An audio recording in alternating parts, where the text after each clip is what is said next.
2026 বা তার লাইভ প্রেডিকশনের জন্য একটা জিস্ট করে ছোট করে বলে দাও নিজে নিজে কিভাবে তার মূল কোন কোন বিষয়গুলো সে লক্ষ্য রাখবে। তিনটে জিনিস খুবই ইম্পর্টেন্ট। এক হচ্ছে তার প্রফেশন, সে তার ডেট অফ বার্থ অনুযায়ী সঠিক প্রফেশনে আছে কি নেই। তুমি তো রুদ্রাক্ষ নিয়েও কাজ করো বা তোমার একটা প্যাশন বলতে পারো, তুমি যেটা অফ দ্য ক্যামেরা বলছিলে। অনেক বাচ্চা দেখবে আজকালকার দিনে অটিজমের ভোগে, একমুখী রুদ্রাক্ষ সেই বাচ্চাকে ধারণ করিয়ে দাও। এছাড়াও তোমাকে আমি বলি ইনফার্টিলিটির সমস্যা মানে একাধিক কেসেতে দেখা যায়। তো সেক্ষেত্রে আমি তোমাকে বলবো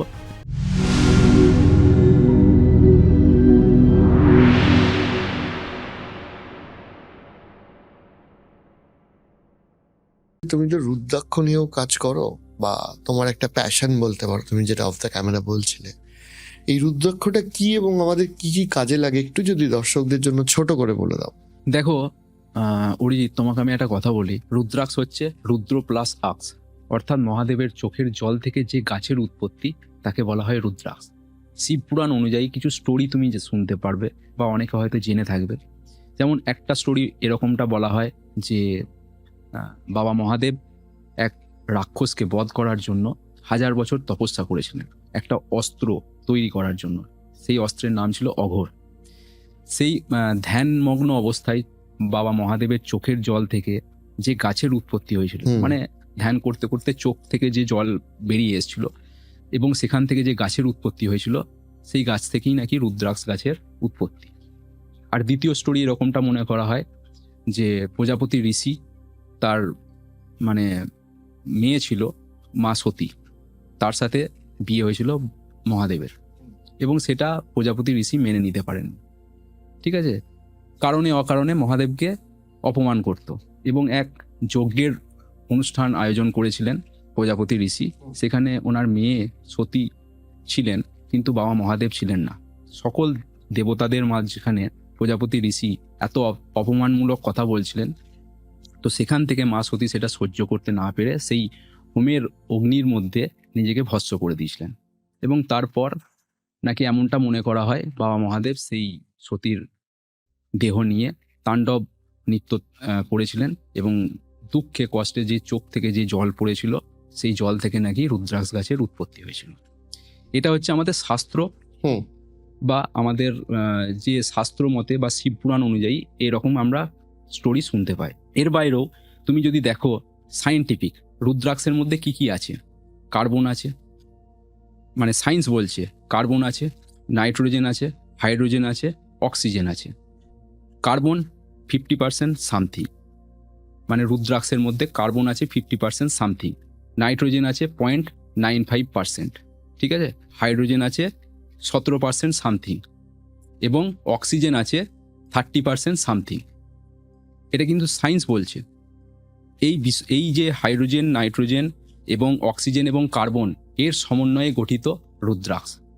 ঠিক আছে, এখান থেকে তোমাকে আমি বলতে পারি ওভারঅল বেনিফিট অনেক কিছু আছে এবং হেলথ বেনিফিটও অনেক কিছু আছে। তার মধ্যে ছোটোখাটো তোমাকে আমি কয়েকটা এক্সাম্পল দিয়ে দিই। যেমন একমুখী রুদ্রাক্ষের, তোমাকে বলবে না, অনেক পডকাস্ট তুমি হয়তো ভিডিও বিভিন্ন সোশ্যাল মিডিয়ায় শুনেছো, রুদ্রাক্ষ নিয়ে তোমাকে এত তথ্য তোমাকে দেবে না। একমুখী রুদ্রাক্ষের রুলিং গড হচ্ছে বাবা মহাদেব স্বয়ং, অর্থাৎ তোমাকে শিব তত্ত্বে লীন করবে। যাদের মধ্যে অ্যাংজাইটি, ডিপ্রেশন, ঠিক আছে, অনিদ্রা, এই ধরনের সমস্যা, ব্রেন রিলেটেড যে ধরনের সমস্যা থাকে, ব্রেন ম্যাচুরিটির সমস্যা যাদের মধ্যে আছে, তুমি একমুখী রুদ্রাক্ষ পরিয়ে দাও এবং মেডিকেল ট্রিটমেন্টের মধ্যে রাখো, তুমি বুঝতে পারবে কি জিনিস তুমি পেয়েছো। এছাড়াও তোমাকে বলছি, অনেক বাচ্চা দেখবে আজকালকার দিনে অটিজমের ভোগে, তাই না? পয়সা লাগছে না, টাকাও লাগছে না, আমি তোমার ভিডিওতেই আমি বলে যাচ্ছি, একমুখী রুদ্রাক্ষ সেই বাচ্চাকে ধারণ করিয়ে দাও এবং মেডিকেল ট্রিটমেন্টের মধ্যে রাখো। 6 মাস 1 বছরের মধ্যে সেই বাচ্চার রেজাল্ট তুমি বুঝতে পারবে। এছাড়াও তোমাকে আমি বলি দুমুখী রুদ্রাক্ষ। অনেকে প্রেগনেন্সি হতে চায় না, আজকালকার দিনে তো এই ধরনের সমস্যা ছেলেদের মেয়েদের, মানে ইনফার্টিলিটির সমস্যা মানে একাধিক কেসেতে দেখা যায়। তো সেক্ষেত্রে আমি তোমাকে বলবো দুমুখী রুদ্রাক্ষ খুবই ইম্পর্টেন্ট।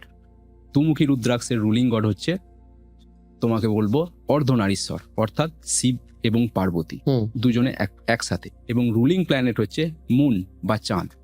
তুমি এই দুমুখী রুদ্রাক্ষের যাদের ইনফার্টিলিটির মতো সমস্যা রয়েছে, একটা গ্লাসের মধ্যে কাঁচা দুধ নাও এবং তার মধ্যে দুমুখী রুদ্রাক্ষকে ফেলে দাও। 25 থেকে 30 মিনিট পর সেই রুদ্রাক্ষকে বার করে সেই কাঁচা দুধটা তাকে খাইয়ে দাও এবং মেডিকেল ট্রিটমেন্টের মধ্যে রাখো, এবং তুমি রেজাল্ট বুঝতে পারবে তার ইনফার্টিলিটির সমস্যা থেকে কিভাবে প্রেগনেন্সির দিকে এগোতে পারে। এই দুমুখী রুদ্রাক্ষ তোমাকে কিন্তু অনেকাংশে হেল্প করবে। ঠিক আছে, এর বাইরেও তোমাকে বলি একটা 13মুখী রুদ্রাক্ষ আছে। ঠিক আছে, 13মুখী রুদ্রাক্ষের রুলিং গড হচ্ছে কামদেব এবং ইন্দ্রদেব। ঠিক আছে, তো এই 13মুখী রুদ্রাক্ষেরও ইনফার্টিলিটির জন্য খুবই ইম্পর্টেন্ট। এই 13মুখী রুদ্রাক্ষ, তুমি যদি এটাকে আমি বললাম দুমুখীটা মিল্ক থেরাপি, এটা হচ্ছে ওয়াটার থেরাপি। তুমি আগের দিন রাত্রে 13মুখী রুদ্রাক্ষ জলের মধ্যে ডুবিয়ে রাখো, পরের দিন সকালে রুদ্রাক্ষকে তুলে সেই জলটা তুমি পান করে নাও। তুমি দেখো প্রেগনেন্সি থেকে তোমাকে বেস্ট রেজাল্ট দিয়ে দেবে। তুমি দুমুখীর মিল্ক থেরাপি করতে পারো, 13মুখীর ওয়াটার থেরাপি করতে পারো, এর সাথে মেডিকেল ট্রিটমেন্টের মধ্যেও থাকো। পয়সাও লাগছে না, টাকাও লাগছে না, তোমাকে আমি ফ্রিতে রেমেডি বলে দিচ্ছি, তুমি করে দেখো। এর সাথে অনেকে মানি কেরিয়ার সেক্টর, টাকা পয়সা, এই বিষয়টাকে নিজের দিকে অ্যাট্রাক্ট করতে চায়। এর থেকে তোমাকে বেস্ট রেজাল্ট দিতে পারে রুদ্রাক্ষ, সেটা হচ্ছে 7মুখী রুদ্রাক্ষ। কারণ 7মুখী রুদ্রাক্ষের রুলিং গড হচ্ছে মা লক্ষ্মী। তো তুমি ভাবো মা লক্ষ্মীর থেকে ভালো টাকা পয়সা তোমাকে কে দিতে পারবে, তাই না? এবং 7মুখী রুদ্রাক্ষের রুলিং প্ল্যানেট হচ্ছে স্যাটার্ন এবং ভেনাস। তুমি 7মুখী রুদ্রাক্ষ পড়ে নাও, মা লক্ষ্মী তোমার সাথে থাকবে। এর সাথে তুমি আরেকটা কম্বিনেশন আমি বলবো, 10মুখী রুদ্রাক্ষ। 7 এবং 10-এর কম্বিনেশন যদি তুমি পড়তে পারো, তাহলে তোমার মানি কেরিয়ার সেক্টরটাকে অনেকটা বেটার করতে পারবে। কারণ 10মুখী রুদ্রাক্ষের রুলিং গড হচ্ছে ভগবান বিষ্ণু, মানে স্বামী স্ত্রী একত্রে তুমি ধারণ করছো। মা লক্ষ্মী একটু চঞ্চলা টাইপের থাকে, আমরা শুনেইছি, এবং স্বামী স্ত্রী যখন একসাথে চলে আসবে, 7মুখী এবং 10মুখীর কম্বিনেশন যখন তুমি পড়ে নেবে, তুমি দেখবে তোমার মানি কেরিয়ার সেক্টর অনেকটা বেটার হতে শুরু করবে আগামী 6 মাসের মধ্যে, তুমি লক্ষ্য করে দেখবে। এবার আর একটা বিষয় হচ্ছে যে অনেকেই এটা জিজ্ঞাসা করে যে কোন ধরো কোন কোন বছরগুলোয় সাবধানে থাকবো, দুর্ঘটনার সম্ভাবনা আছে কিনা, এই প্রেডিকশন গুলো এড়িয়ে চলবো, সেইগুলো কিভাবে তারা জাজ করতে পারে? দেখো, এখানে তো আমি তোমাকে প্রেডিকশন 2026 সালের দেখালাম, দেখলাম প্রত্যেকটা মানে পার্সোনালি আর কিভাবে বার করে দেখতে হবে।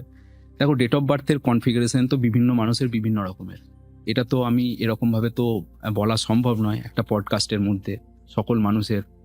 তো তার ডেট অফ বার্থের পুরো কনফিগারেশন দেখে বলা সম্ভব কাকে কোন টাইমে মাস্টার স্ট্রোক নিতে হবে, কোন টাইমটা একটু স্লো চলতে হবে, বা সেই বছরের মধ্যে কোন মাসটাতে অ্যাকশন ওরিয়েন্টেড থাকবে, কোন সময়টা একটু স্লো থাকবে। তাহলে ফাইনালি আমার একটা প্রশ্ন থাকবে, সেটা হচ্ছে যে ওভারঅল মিলিয়ে যারা আমাদের দর্শক, তাদেরকে যারা এখনো হয়তো স্পেশালিস্টের কাছে যাচ্ছে না বা অতটা বাজেট নেই, কেউ কেউ ইচ্ছুক না, নিজে একটু টেস্ট করে দেখবে, সে তার 2026 বা তার লাইফ প্রেডিকশনের জন্য একটা জিস্ট করে ছোট করে বলে দাও নিজে নিজে কিভাবে তার মূল কোন কোন বিষয়গুলো সে লক্ষ্য রাখবে।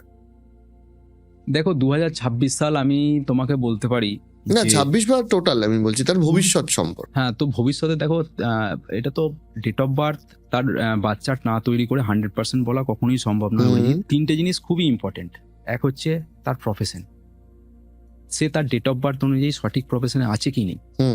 যেমন আমি তোমাকে কনফিডেন্সের সাথে বলতে পারি, তোমার ডেট অফ বার্থ অনুযায়ী তুমি যে এই মিডিয়ার সামনে রয়েছো, ক্যামেরার সামনে দাঁড়িয়ে থেকে কাজকর্ম করো, বা যেসব তোমার সিঙ্গিং বা বিভিন্ন কাজকর্ম রয়েছে, প্রফেশন রয়েছে, তুমি সঠিক প্রফেশনে রয়েছো।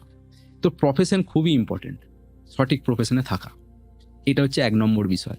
দ্বিতীয় হচ্ছে নেম স্পেলিং খুবই ইম্পর্টেন্ট। আর তৃতীয় হচ্ছে তোমার ন্যাভিগেশন, সেটা প্রত্যেকের ডেট অফ বার্থ দেখে তবেই 100% বলা সম্ভব, এরকমভাবে বলা সম্ভব একদমই না। সো অনেক কিছুই জানা হলো, তবে আজকে একটা বিষয় কভার হলো না, সেটা হচ্ছে তোমার বাস্তু নিয়ে যে এক্সপিরিয়েন্সটা রয়েছে সেটা নিয়ে পরে আমার ইচ্ছা রইল আরেকবার বসার তোমার সাথে। তো একদমই অরিজিৎ, তোমাকে আমি একটা কথা বলি, তোমাকে আমি একটা কনফিডেন্সের সাথে কথা বলি, নিউমোলজি নিয়ে দেখো আরো অনেক কিছু বলা সম্ভব। ঠিক আছে, একটা পডকাস্টে কখনোই সেটা বলে ওঠা সম্ভব হয় না। তো আগামী একটা পডকাস্টে কিছু নিউমোলজি এবং বাস্তু নিয়েও একটা মিক্স করে একটা পডকাস্ট করার ইচ্ছা তোমার কাছে রইলো। তো নিউমোলজি নিয়ে তো অবশ্যই আগামী ভিডিওয়ে কিছু বলবো, তার সাথে বাস্তু তোমাকে আমি বলবো। অল ওভার ইন্ডিয়ার মধ্যে তুমি বাস্তুর এমন এমন টপিক বা এমন এমন স্টাডি মেটেরিয়াল তোমাকে কেউ দেখায়নি, সেই বিষয় নিয়ে তোমাকে আমি বলবো। বাস্তু কিভাবে ওয়ার্ক করে। কোনো ভিডিও, কোনো পডকাস্ট তোমাকে এখনো দেখায়নি, সেই স্টাডি তোমার এই পডকাস্টে আমি ওপেন করব, এটুকু তোমাকে আমি বলতে পারি। আমিও অপেক্ষায় রইলাম। তবে আজকে আসার জন্য অনেক অনেক ধন্যবাদ। আশা করি দর্শকরা অনেক কিছু জানতে পারলো। পরে দর্শকদের প্রশ্ন কিংবা বাস্তু নিয়ে আবার একটা এপিসোডে দেখা হচ্ছে। Thank you so much. ধন্যবাদ।